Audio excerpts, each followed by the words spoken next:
total plan. It is now, we have now discovered this was well planned. I want to go, before you go more into details about that plan, I still want to go to the crackdown, especially by the military. We've seen accounts of women saying they were raped. We've seen claims by NGOs that there were 17 extrajudicial killings. You're talking about the violence by the protesters, but clearly there was violence by the military, and very serious violence. I'll deal with each of the issues you have raised. With regard to the rape, allegations of rape, we have both through print media, radio and TV, appealed to those victims to come forward, report to the nearest police station. If you're not comfortable to report at the nearest police station, you go to the nearest church and report the abuse you underwent. We have only one single case that has come up in Chitungwiza. The rest, we now know that the women who were paraded was just make-up by some organizations. And some of the women have now left the country, have been shipped to the United Kingdom. The few who are still in the country, they are being moved from house to house, and we are trying to track them down. It's all stage managed. And the killings? We are challenging anybody, local or foreign, to produce the women so that the world can see them and say this is what happened.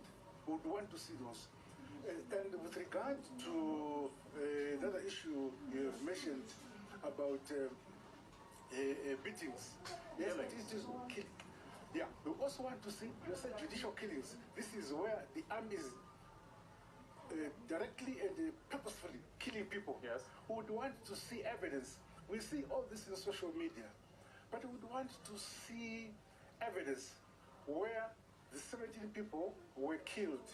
Where were they buried? This is just invented? We have asked the questions. Allow me to reply. I do allow you. Let us have the relatives who will say, I lost a son, I lost a daughter, I lost a cousin, I lost a relative by the hands of the army. I'm not saying that the army did not overstep their powers. It is possible individual army. Are they being pursued? Some have been arrested. Some have been arrested in that regard, the police. We have also arrested so many, over 1,000 people who have been caught in the destruction of property and beatings. They're all going through the judicial system in our country. And perhaps over 40% or 50% by now have gone through the judicial process for hearing the courts. Some have been convicted, some have been discharged. I'm aware that the highest sentence that have been meted out by the against military? Yes. No.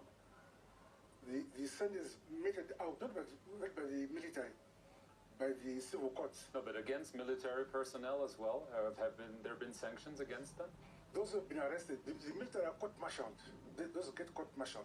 But the rest of those who have been arrested go to civil courts, and the highest sentence so far is 7 years. The lowest I'm aware of is about 3 or 4 months. And others are being discharged because they were found innocent. And according to our laws, those who are under 18 cannot be detained. Once you discover that they are underage, they are released to their parents. This is how we do it. And the process is going on. Calm is back now in Zimbabwe, or is it precarious calm? No. Total calm has come back to Zimbabwe. We are now so satisfied that this thing was predetermined, pre-planned, by whom? well oiled by both local NGOs who are well funded, but also the opposition, MDC Alliance, whose theme throughout, even during the campaign for our general elections last year, said that as long as they do not win this election, in Shona, they say they will put Jecha Musadza, meaning that they will put sand into the food. So this is consistent with what they've been saying throughout. You consider this as a coup attempt, in a way? Regime change is the better word. It is a regime change agenda, which is not new, which has been a phenomenon visiting Zimbabwe throughout the last 18 years. I want to get to something I heard that you had told people, is that it was not only NGOs, not only the main opposition, the MDC, but also foreign powers. I'm not aware of the involvement of foreign powers. I heard that you said this to several people. To whom? If somebody is told it, I've never accused any foreign power. We are fully aware of funds that have come to NGOs operating in our country. I'm also now with security intelligence aware of people who came to do workshops and training of our people in the opposition. Where were they coming from, those funds and those people?